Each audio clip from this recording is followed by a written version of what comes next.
G'day guys, it's Jay here from Journey with Whitefeather. Kangaroos, koalas, emus in my backyard. You know how it goes. I'm flying across to the UK today, and I've got a couple of great friends. Chris, from I think he's fit. Oh, I have to get the thing. I think it's physical finesse. I think that's one it's called. And also my best mate in the world, Cortez Medford, the Seaman, the man of semen. I always say because he sits there and laugh. Semen retention is his go, and male issues. He's over there, but I've got another mate over here, Carl Smith from the UK. He's reached out. He wants to tell us his story because in strength and in growth becomes the greatest teacher in my belief. And we all have a lesson and we all have life experiences to give to other people because there's a lot of people on this earth who are lost, who don't have a clue what's going on and don't know where to go. But if you hear someone's story, in my belief, you have a little bit of hope and you can sort of move on to that and they can reach out, chat, and that's what it's all about, community and helping people get better. Welcome, Carl Smith from UK. How are you, buddy? Not too bad, thank you. I'm great. I'm doing well. Fantastic. And thank you very much for reaching out and wanting to tell your story. We're going to get straight into it because we were doing the pre-show and mate was getting excited already. Tell us about your story. You wanted to start off with your younger years. And you said it's basically what you've done is built this strength of character that you want, and you want to express this to a lot of people. Tell us a little about where it all started. Tell us the Carl Smith story. Yeah, so I mean, when I was a young child, the thing is, my story goes up and down. I do have some good bits about it, but there's a lot of down part. There's a lot of Yep. a lot of things that took me down a peg or two, and I've had to rebuild basically pretty much every single time that this has happened. And like I said, you go back to when I was a child, and I caught my mother cheating when I was a kid coming home from school. Wow. And this was basically one of the first lessons that I learned. And I told my father about it, and my mother and the person that she was cheating with basically called me a liar and physically made me go and apologize to him, knowing that they were lying as well. And as a 6-year-old child, having to go through that and basically say sorry to someone that is lying, But anyway, it kind of went from there, really. The thing with the parents, I had a choice to make, and it was either stay with my dad or stay with my mum. And at the time, because of the way my mother treated me, I stayed with my father. And he was kind of driven into different things after the breakup. Um, and the thing is, you kind of lose trust in adults at that age when stuff like that happens to you. And it was kind of difficult for me to learn to trust people for many years after as well.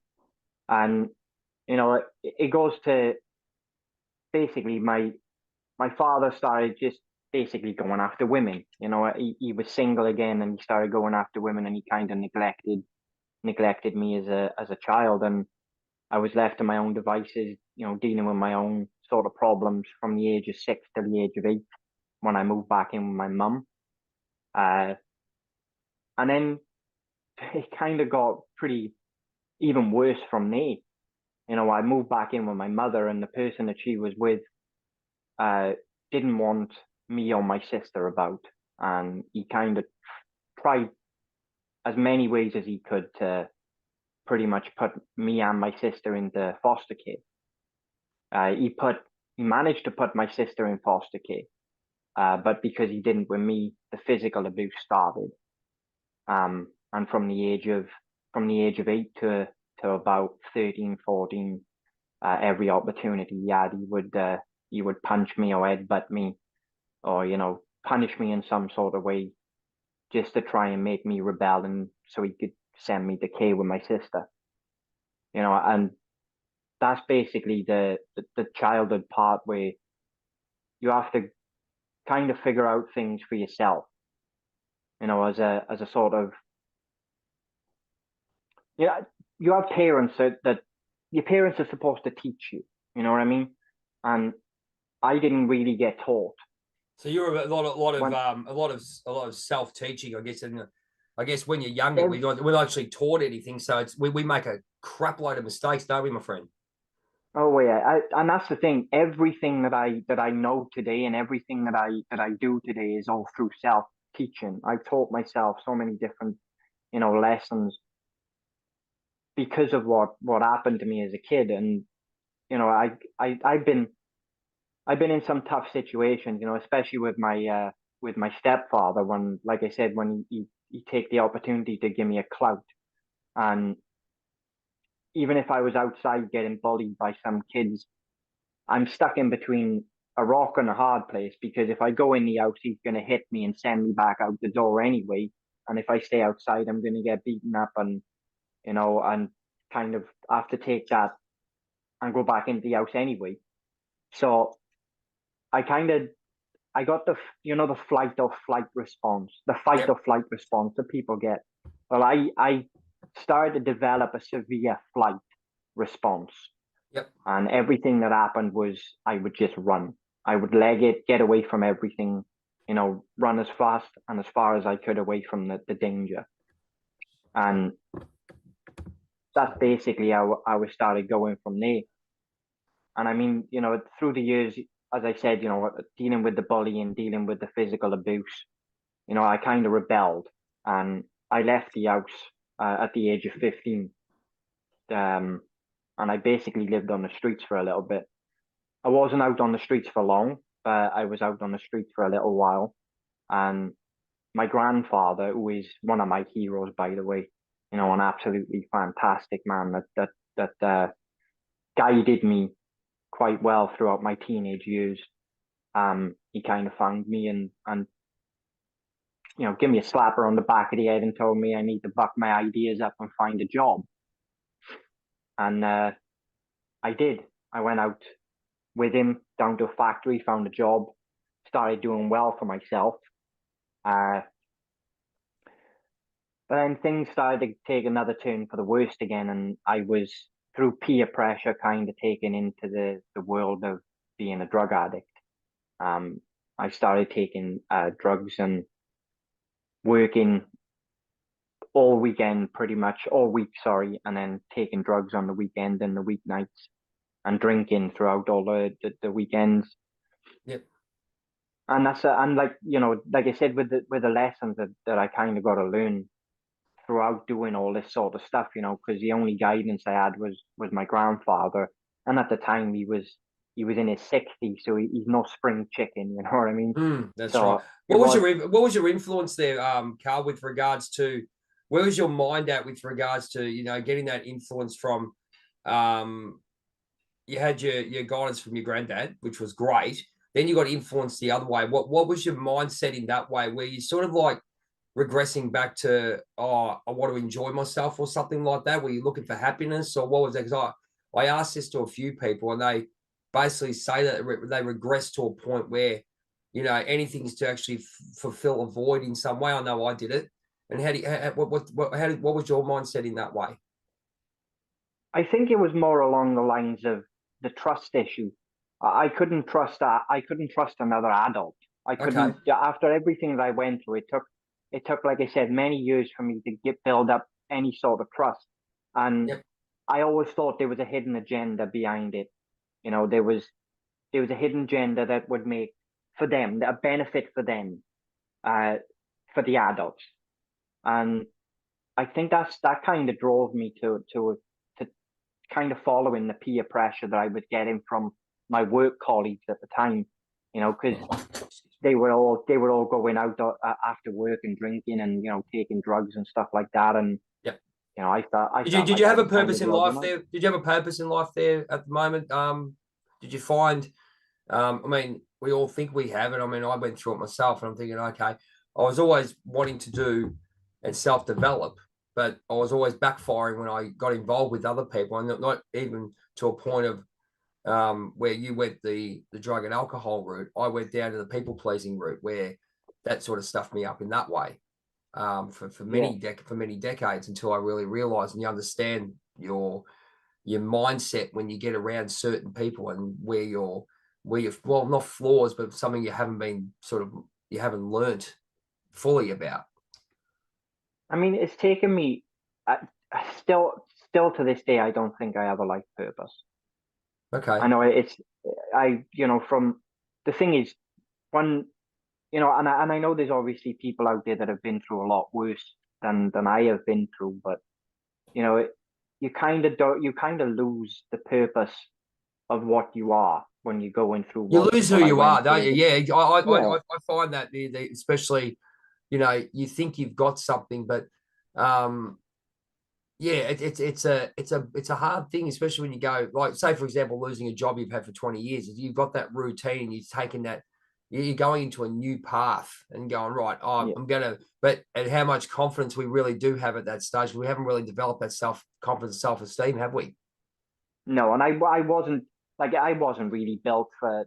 I wasn't really given that opportunity to gain any self-esteem or to gain any purpose because obviously I was pushed from pillar to post. My dad was more interested in women.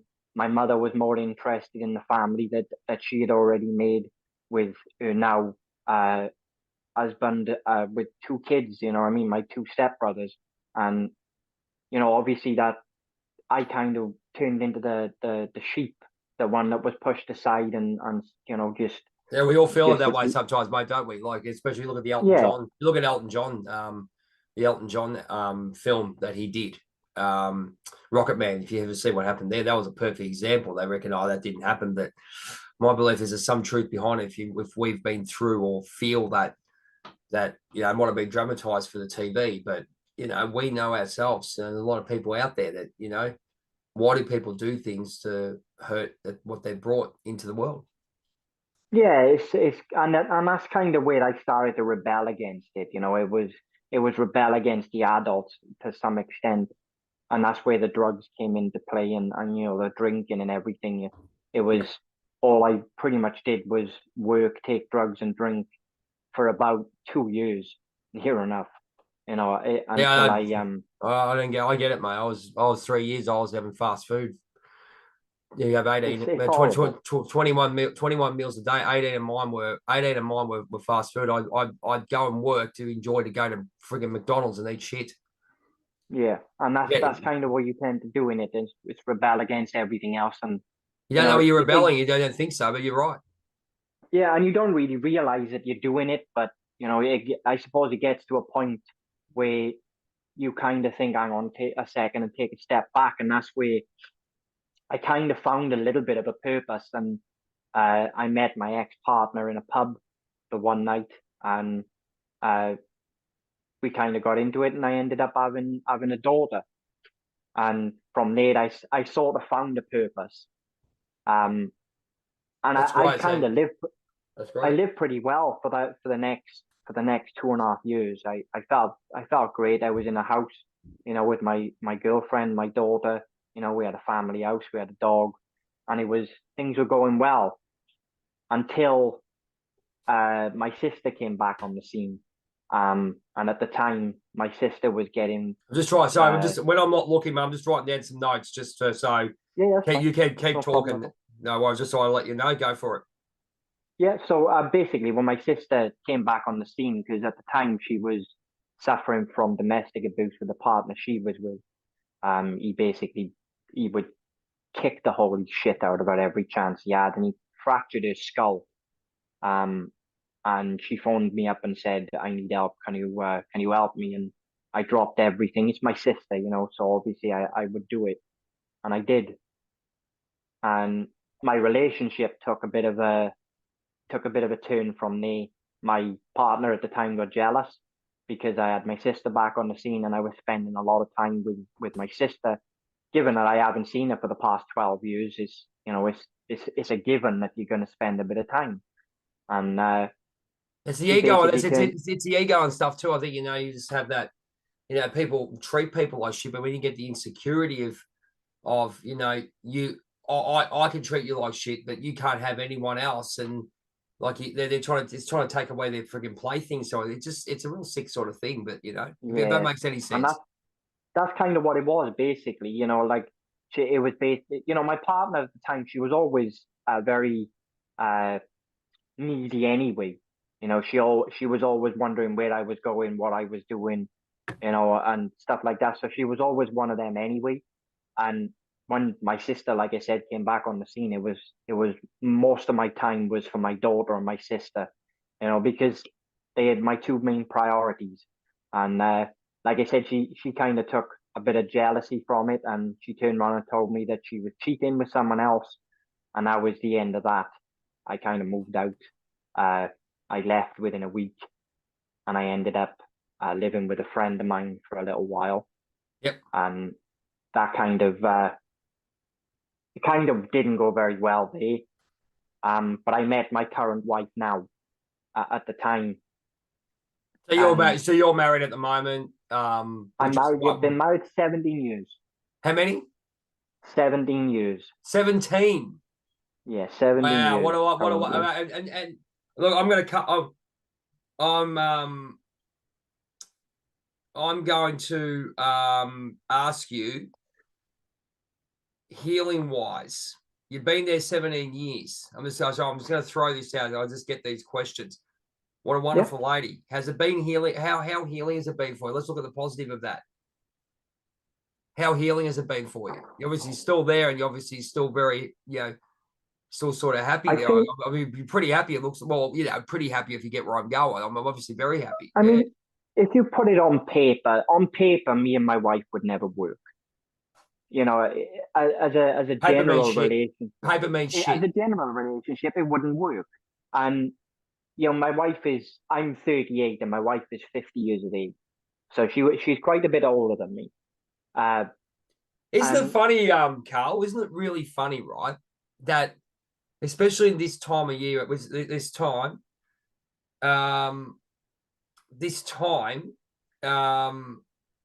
is a time where people are sort of coming together as a soul sort of connection. If you get where I'm going, you get a lot of people might be older or younger. It's a common trend, but a lot of people don't understand the deep heart space. Is that how it feels for you? 100%, yeah. She's my kindred spirit. Fantastic. She proper is. Yeah. I got a thing where I can feel. I'm a very empathic person. I feel emotions like severely. I feel them to the highest level. A bit of a white light, a bit of a white worker. Yeah, I get where you're going. Yeah. I'm glad. This is why we connected. And with the missus and the wife, she's been through some rough stuff. You know, she's been through a really rough life herself. And I kind of felt the energy when I met her, and I think that's what drew me in. She kind of thought I was a bit of a weirdo at first, because I asked her out within meeting her. You know, within the first 24 hours, she kind of felt a little bit taken aback and was like, "Hang on a second," you know. You went for what's good, mate. I did. It's like two souls. Like I said, what you gonna do?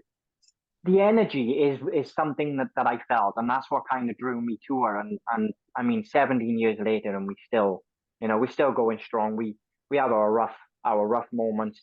My wife suffers with paranoid schizophrenia. Oh, right. Okay. Due to things that have happened in the past. Have you felt like you two have sort of balanced each other out with the healing sort of process? You've been there for each other. You sort of unjudged.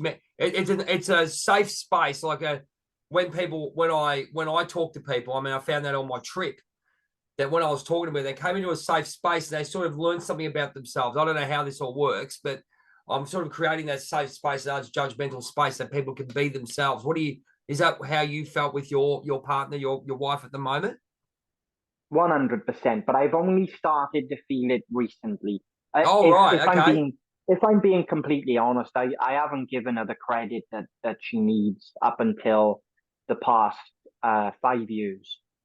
Well, that's when it all started. This is when this transformation started. It's really funny you say that, because that's when the transformation started, about 219, 220, when all that pokeroo shit happened, you know? Very funny. A lot of people say that. Really, really funny. They have that moment where everything's just changed, but then it sort of progressively goes from there. And as you said, it's only just recently. Yeah, and that's the thing. Like, I weren't really given her much credit up until that point. I felt that I needed to I felt that she needed a person to guide her into becoming who she was supposed to be. Because as a kid, she didn't really have the opportunity, kind of like myself, to gain an identity. You know, certain things happened to her. I can say some things, I can't say most. But That's okay, mate. you know, You did what you did say. It's all good. she basically she lost two children at very young age. She was only 13 at the time, and she lost two children to Well, Gaucher's disease. we'll leave it at that. That's And weird. that, you know, and that kind of that pushed her to a certain side. And then obviously it kind of led from there. And then her two brothers committed suicide, and her father died of an heart attack. And these were Wow. in a space of 12 years, you know, so Wow. it's a lot for a person to go through. Sort of find out that you sort of connected on that level. I mean, we know in some, I believe in some way we're sort of guided in whatever we do. We have to accept what happens, however bad it is. Don't worry about that. I mean, you and me sit there go, why did that happen? There's always a purpose, gift, or a message. And, you know, for you guys to get to where you are right now and you and me talking, we had to go through exactly what we had to go through. Yeah, and that's the thing. Like I said, I found I could feel the energy, and I felt like I needed to give her guidance to become and just to gain an identity, because she didn't really have no identity at the time. You know, she suffers from dyslexia as well, severe dyslexia, which doesn't allow her to be able to express herself uh in the way that we could. Yep. And that's where I came into play. That's where my kind of higher being was starting to come out, because I'm pretty good with my words, and I was able to give her a voice and able to just say, you know, this put things into perspective for her to understand, but also tell people what she thinks as well, because of the, you know, by knowing her words and knowing what she's saying. And that's kind of where our relationship kind of blossomed. You know, I mean, within 6 months of us meeting each other, we were engaged. Within a year, we were married. How'd you feel about that? Oh, I'm all for it. Well, how did it feel at the time? Sorry, I mean now it's obviously it's proven point. There's a lot of At the stuff with time, regards. There's a lot of stuff with regards to moving too fast. I mean that's just bloody people. But I think not having the understanding, just having the understanding of the spiritual connection in that, which we've lost a lot of. What you said within 6 to 12 months of being married wouldn't be a hassle in some ways if we understood it. But I think it's sort of not like, you know what I mean? not when it comes to me and her. Like if the reason why I say that is because I mean, it sounds like a bit of a cliche, but it was kind of like two broken souls becoming one. That's Okay. basically what it was like with me and her. You know, we were both broken from things that happened to us in our past, and when we got together, it was kind of like it completed each other. You know, we became something that we never thought we'd ever get, and it was just do it. You know, I was happy to get married to her. I was happy to, and again, like I said, you know, I've been with her 17 years now, so it's not like it was a rushed thing or anything like that. And my perspective on a relationship is not your average perspective. You know, I don't look at a relationship as two people that love each other, Excuse me, blossoming. You know, I look at it as it's two people that are gonna go through some rough shit, but they're gonna work through it. That's very And interesting you say that. Yeah. Very cool. and I'm a man of my word when it comes to that. You know, I said I do to the woman, and I won't walk away from her 17 simply years. because 17 years, mate. We've got a 5-minute warning on the first part, mate. Just to quickly round up part one, this has been interesting because you can see the progression of what you're doing. So we'll move into part two about your current situation. Yeah. Is there any significant parts of your past that have really stood out to you that have really changed your perspective other than what you've said? Is there like for the positive or the negative? Is there any particular thing that you'd like to tell the viewers what has really really structured your life. And you said, you couldn't find purpose or anything. And then suddenly you get this wonderful lady in your life that you've married 17 years and it's been great. What's the message I think that you I got? think the message is that you have to learn life lessons to some extent. Yep. I don't hold my parents I don't blame them for how I turned out, because I wouldn't be who I am today, and I wouldn't be able to be the person that can help the people that I've helped if I didn't go through what I went through. Yep. So I think that's where that strength of character starts to build into play. And Yep. that's where it's basically, I think you get two types of people. You get people who kind of get things given to them on a silver platter, and you get people who are given shit. Yeah, you're not wrong, mate. That's a good analogy, eh? That's not wrong. I mean, you have a look, and yeah. Sorry, keep going. Sorry, yeah. And I'm one of those people that have been given shit. And I say in some of my videos, it's not about life. Is kind of like a lesson. It's not about what the amount of lessons, but it's about what you learn from the lesson. And when you get to a point there, Carl, understanding we've got the emotion and the ego that really play a part in this, because we live in this social world, and I know I get stuck in it. Don't get me wrong, I get stuck in it, and but I can check myself now. How did you check yourself into saying what you just said? Because everyone goes, I want to help people, but knowing the true essence, if you get where I'm going, you've got to help yourself, and which you've done. How did you? I mean, it goes pretty deep. If I'm truly honest, I don't want people to go through what I've been through throughout my life. It kind of sets me in this sort of real tough emotion, because I don't want people to go through what I've been through. But for people who have been through it, I want to be able to be there to give them some sort of guidance. And this is why we're doing what we're doing on today. This is exactly why I do what I do. Exactly right. Yeah, it's one of those things. Fantastic. Well, part 2 is coming up, ladies and gentlemen. We're going to get into what the goals, Carl's goals. You can see, gone through stuff, and there's a lot of people out there going through exactly the same thing. But the thing is, it's connecting to the person that will help you. I mean, we've got a lot of people. We've got the Tony Robbins of the world. You got your Louise Hayes of the world, Wayne Dines of the world, everyone. Candace Owens, let's keep going. Dave Goggins, all those inspirational speakers. But there's people like ourselves, like as I'm doing right now with Carl, that you will connect on a personal level with. And this is why what I do. And I'm so grateful Carl has come on Journey of a Whitefeather's show, my show, to express it, and he can get his story out. Carl, where can they find you, my friend? What's the best way at the moment? Then we'll get on to part 2 very, very soon. So I do a lot of my videos on TikTok. Okay, TikTok it is. So you're on Carl, is it at Carl Smith? Is that correct? At Carl Smith 594, yeah. With this, that will be on the bottom of, as we usually do, at the bottom of the video, so you can actually go and find that. You can find that TikTok account and get on and chat to him, because he's ready to go. Carl, thank you very much for part 1. Part 2 is coming up, and we look forward to getting to know the big fella from the UK, Carl Smith. Talk to you soon, ladies and gentlemen.